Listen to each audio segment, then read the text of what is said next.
The sine graph is easiest to draw if we can remember the general shape. So it is what I call a roller coaster. And that is a way to help remember the shape that it's supposed to look like. The first time you draw a sine graph, you're probably going to use the table function on your calculator. And I'm going to remind you of what that looks like now. You need to change the mode on your calculator. So you're going to click on mode and you're going to select the table. Then it gives you f of x equals, and there's your opportunity to write in the graph that you're going to do. You're going to put in the formula for the graph for which you want a table. Okay, so we're going to say sine, and then we want x. Remember that little x comes from the alpha button, it's down there, it's the red one. So we're going to go sine x equals. Okay, now what's really different about this is that we're dealing with degrees. So we're going to go from negative 360 to positive 360. So I'm going to say, I'm going to start at negative 360 and I'm going to end at positive 360. The other difference is I'm not going up in ones. I'm going to go up in 90 degrees for the sine graph because that will give me the critical points to plot the curve. So I'm going up in 90s. And there we have it. So on negative 360 it's 0, negative 270 it's 1, and it'll take me all the way through to the other side of the graph. Transferring the numbers from your calculator onto a table, you'll notice that the x values are quite big and range from quite low to very big, and then the y's only go 0 and 1 and negative 1. And that feels like it's quite difficult to accommodate on a graph, but it's not. And when you get the hang of it, you won't have to do this anymore. You can just go straight to drawing the shape. Okay, so I'm going to go up in 90s on my x-axis. And while this feels quite new now, you're going to just automatically do it in future. So you won't have to think too hard, and you won't have to copy from the calculator because you'll realize that these all look the same. This is then 1 because that's as high as the y values go, and this one is negative 1 because that's as low as the y values go. Right, drawing in your graph is going to be a matter of plotting the points and then connecting the dots in the shape of a curve. So 0 and 0 is a point, 90 on the x and 1 on the y is a point, then on 180 it goes back to 0, and on 270 it's negative 1, and on 360 it's 0 again. I've just plotted the positive side first. Plotting the negative side, negative 360s on 0, negative 270s on 1, negative 180 again on 0. An important thing to note is when you join these dots together, you are making a roller coaster curve. You are not just joining the dots and making a zigzag. If you plotted the points in between, you would see that that curve is created by all the little points between, for example, 0 and 90. But we don't have to do that. We can shortcut it as long as you remember to make it a roller coaster curve every time you join the dots of a sine graph. So this one is the graph of y equals sine x. So that is the original sine graph, but we're going to make 2 alterations to it in grade 10. I'm giving you this formula, and it'll look a little bit familiar. The A is the vertical stretch factor, and the Q is the shift up and down. For the sine graph, the A is also the amplitude, and if you do science you'll know what I mean by that. And the Q, we are calling that the vertical shift. If the Q is positive, we shift up. If the Q is negative, we shift down. Back to the amplitude, it's a little bit more theoretical. So that's going to mean that the 1 that was connected to 90 here shifts up, but that everything else stays where it is, and this one shifts down. So the bigger the amplitude, while it's positive, means you're going to have a thinner, taller graph. Now if it's still positive, but you have a smaller number, like a half for example, then you're going to have one that is a lot flatter. Okay, if the amplitude is negative, then you have a reflection in the x-axis, so the whole thing flips down. Okay, so what happens if we do have an amplitude that is bigger than 1? So I'm telling you that this is your amplitude here, your A value, and what you can see in the graph that we drew a moment ago is the A value is actually 1 and the Q value is actually 0. So it still fits that formula, it's just that your original graph doesn't have any other changes in it. So what would happen if we now have 2 sine x? Well, what I can tell you is that you can type it into the calculator to check, but what you're going to end up with is this. So basically everything's going to stay the same except all the ones are going to become 2. How does that affect the way the graph looks? Well, the zeros stay where they are, but the ones go to 2. So now instead of 90 and 1, you have 90 and 2. So all of those will just stretch bigger and smaller.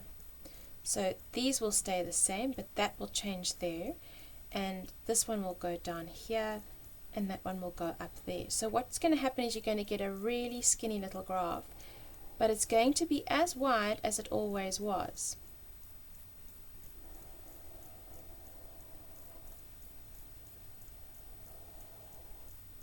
So that's what happens when the amplitude is bigger than 1. This graph is then the graph of y equals 2 sine x.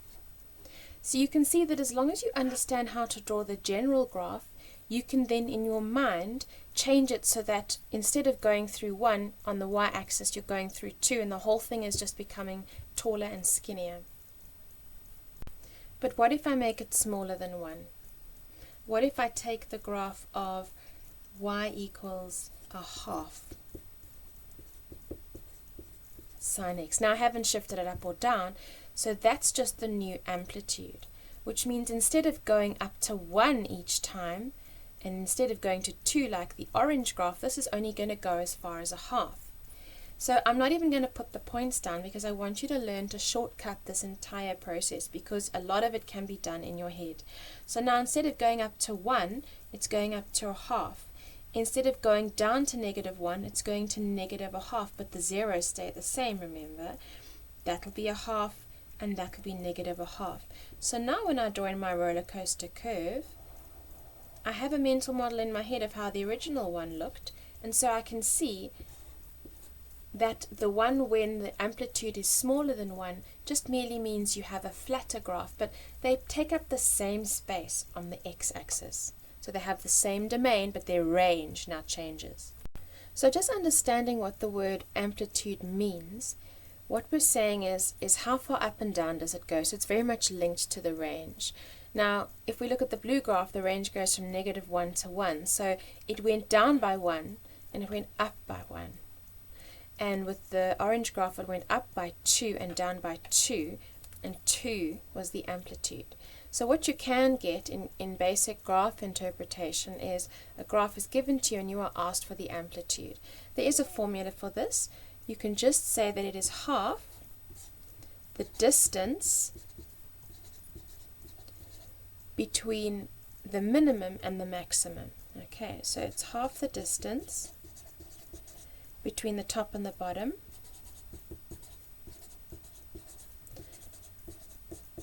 and so you can see on the blue graph the distance between the minimum and the maximum from -1 to +1 is actually 2. You can see that's 2 units.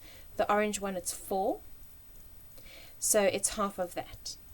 I prefer to think about it as how far up and down does it go from the middle of the graph. So it depends on how you prefer to think about it, but you can be asked for the amplitude, and then it is that number that goes just before the sine x on the graph. Another question you can be asked is what the period of the graph is, and this is quite a confusing idea. The period of a graph is basically how many degrees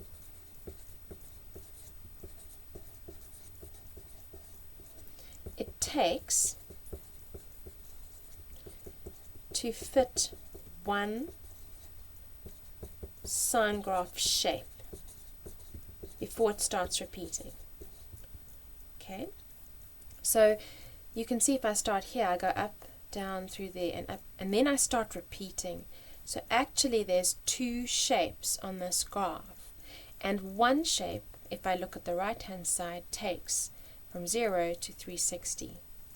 So the period of this graph is going to be 360.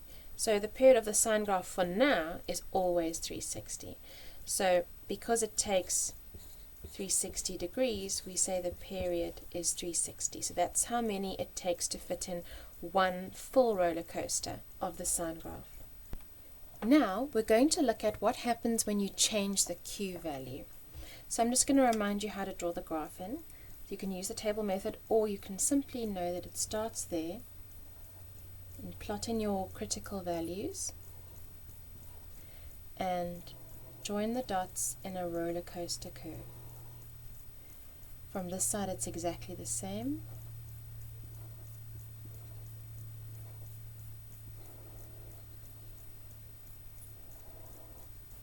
Right, so now what happens if we add on something to the end of the formula? What if I want sine x but plus 1? So essentially what's happening is your blue graph looks exactly the way it looks now, excepting the whole thing is shifted up by 1 unit. So all I'm going to do is from the original graph, I'm going to shift it up. So the way that I would recommend you do this when you're asked to draw them is you just put in a shadow graph in pencil of the original, that you always start from the original and then you will shift it up from there, because that way means you're really understanding what you're doing instead of just typing blindly into a calculator and plotting points. So the concept is really important. So if I go up by 1, so everything goes up by 1, this goes up, that goes up. And on my left hand side exactly the same, goes up by 1, up, up, up. So that has gone up there. I'm just putting in the arrows. You don't have to do that, but I just want you to understand what has actually happened, because sometimes you can actually draw the new graph in your head without even sketching the shadow of the original one. And then pretty much I'm actually just tracing the same shape. So you can see that all that's happened is it's the same graph shifted up by 1. And what if I was, say, subtracting 2? What if I wanted y equals sine x now minusing 2? I'm sure you can predict it immediately. So it's going to be every critical point is now down by 2. So that one's down there. From the original, from the blue graph, which is the original, not from the orange one. And then this one goes down there, and then that one goes down here. And you can see it's starting to be exactly the same shape again. I'll just draw in the right hand side first, so you can see what I mean. Okay, then this one's going to be exactly the same. Now, if you're more artistically inclined, you can probably just fill that in. I have to put the points in. And from there I can draw in the curve.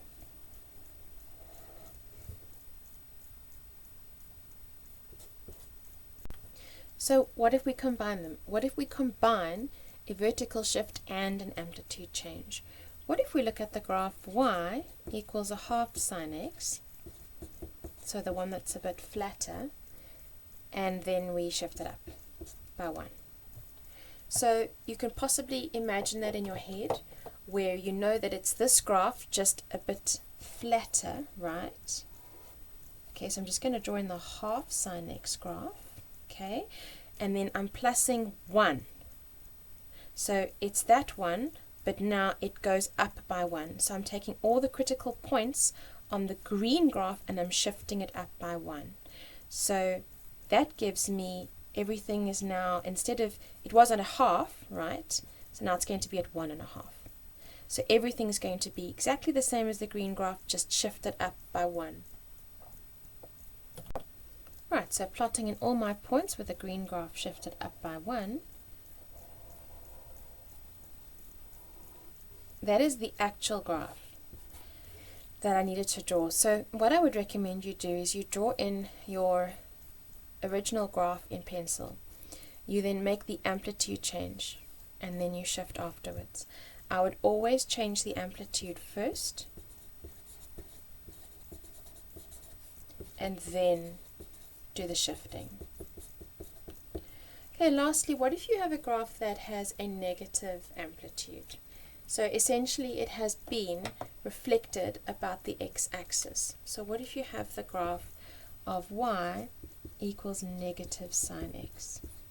So it's the blue graph, it's just been reflected about the x-axis. So what you're going to do then is reflect every single point and join the dots. So this one's on 0, so reflecting it means it stays there. This one was on positive 1, so reflecting it means it goes down to negative 1. Because remember, when you reflect in the x-axis, the y's change sign. So this one was negative, so now it's going to be positive, and the zeros will stay where they are. This one was positive, so it's going to be negative. This one was negative, it's going to be positive. When I join these dots, it's like I am doing a loop that is exactly the opposite of the blue graph. So this time my roller coaster goes like this.